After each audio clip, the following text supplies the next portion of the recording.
set. Buddy.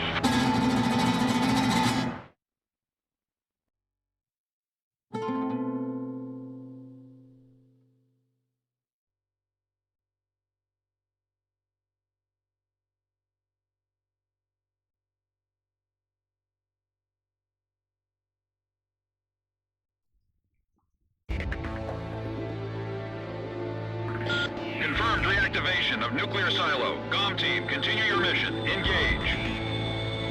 Stand by. We're analyzing the situation. Here comes the snow. Shoot down the enemy. I'll run a plane analysis and fill you in ASAP.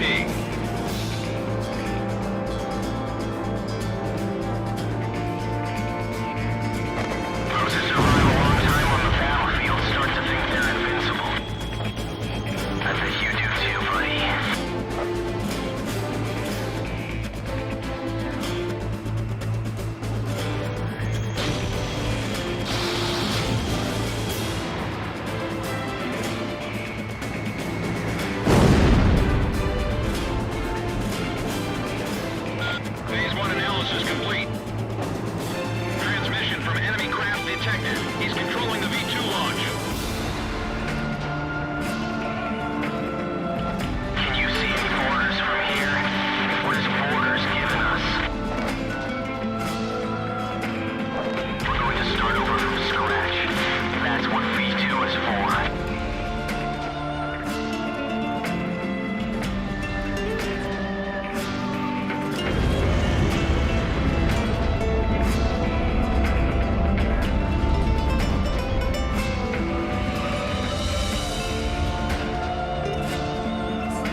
So this is the hidden truth about the war. And this is where his trail ends as well. The impact of the 7 nuclear detonations on the world's psyche was great. Those who witnessed the carnage went on to organize a global arms reduction. Perhaps they were admonishing themselves. Furthermore, the existence of V2 was concealed. The events that occurred after the war faded from people's memories, and these men were also sealed away from history. Maybe this was one path to achieve peace. And here the curtain falls on this story. However, that does not mean their own stories came to an end. I fly under the code of knighthood. It's no surprise, since we soldiers are the descendants of the Belkan Knights. We protect the meek and give our lives for honor, but that does not mean that we are generous, since generosity will cost us our lives.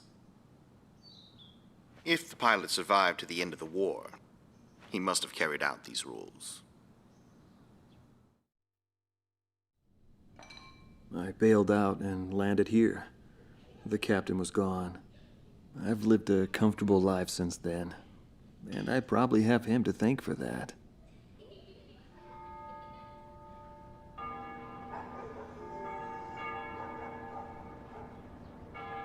They ring the bells here at dusk to honor the liberation of the capital.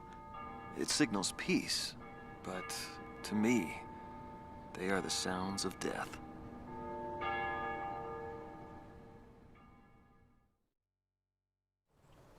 Hatred cannot be the only motivation for war. It only brings about more pointless deaths. I lost most of my students. They were all my children, my flesh and blood. I will never overcome that grief.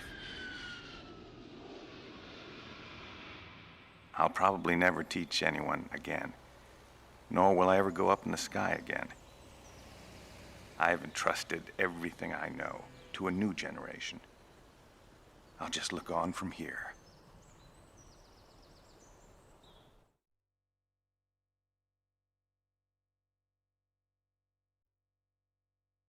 Marcela Vasquez, the Espada team's number 2 and former member of the Sapan Air Force, 9th Air and Land Division, 11th Tactical Fighter Squadron. She is thought to be a survivor of the Coup d'etat squadron. She currently earns a living as a dancer. If the Demon Lord hadn't appeared, our lives might have been different. For me, it wasn't about flying or ideals. Most of all, it was about him, my flight lead. Our mission was to escort the heavy command cruiser that was to act as transportation for the organization. And the Demon Lord appeared, as if to block our path. I will never forget his overwhelming power.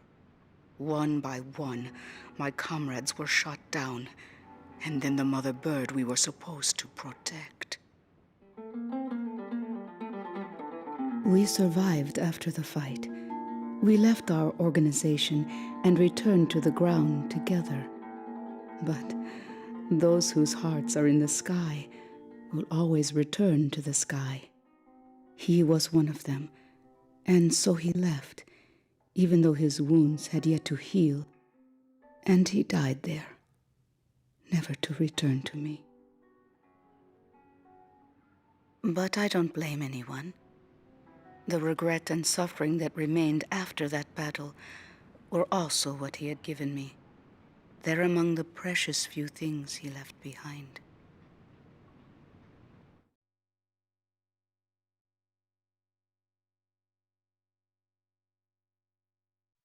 Joshua Bristow, former captain of the Ocean Air Defense Force, 8th Air Division, 32nd Tactical Fighter Squadron.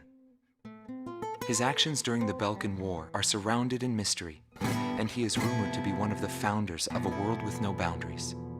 His whereabouts were unknown after the decisive Battle of Valdrike, but several years later he resurfaced as a leader of a terrorist organization. Today he is serving time in prison. This darkness and that little window are my entire world now. I'm actually rather fond of it. The darkness envelops me in a borderless world, a world with no boundaries. He was not the reason we were unable to change the world. No matter what the desired outcome is, the world can still change as long as people expand their knowledge and desire change. Today's world has already changed from what it was back then.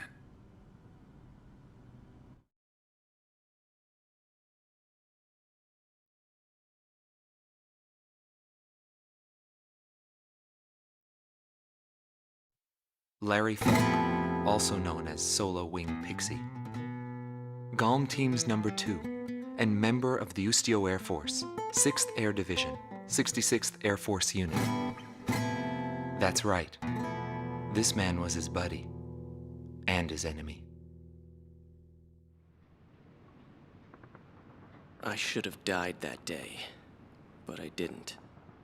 I dragged my wounded body and reached ground zero of the nuclear detonations. A barren, empty land. I felt an unbearable sadness when I witnessed that landscape. There were still people living there. They were the ones that saved me. It may be true that the world has no need of borders, but would getting rid of them really change anything? The world won't change for the better unless we trust people. Trust is vital in a peaceful world. But that will never happen. I'm still on the battlefield. Right now I'm near a border. I want to see for myself what borders really mean, and what their volition really is. I may not find what I'm looking for, but I still want to try. Anyway, that's what I've come to believe, and I think that's enough. Will he see this video? If you do meet him, give him a message for me. Yo, buddy. Still alive? And thanks, friend. See you again. The Demon Lord of the Round Table. A warrior who soared through the Balkan War, inspiring both fear and admiration. His presence filled the skies for but a few short months before he disappeared. Apart from that, nothing is known about him. I was never able to find out what kind of a person he really was. But whenever they talked about him, they always had a slight smile on their faces. That, perhaps, may be my answer.